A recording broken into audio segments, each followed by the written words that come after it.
அந்த அகம்பாவத்தை அடக்க வராக அவதாரம் எடுத்து வதம் செய்தது தவறில்லை.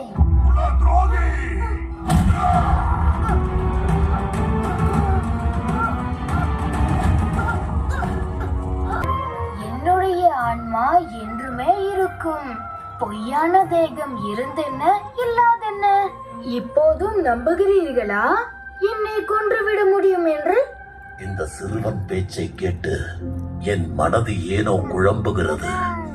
இவனை நம்மால் கொல்ல முடியாது என்றால் இவனை மலையிலிருந்து ஏன் தள்ள வேண்டும்?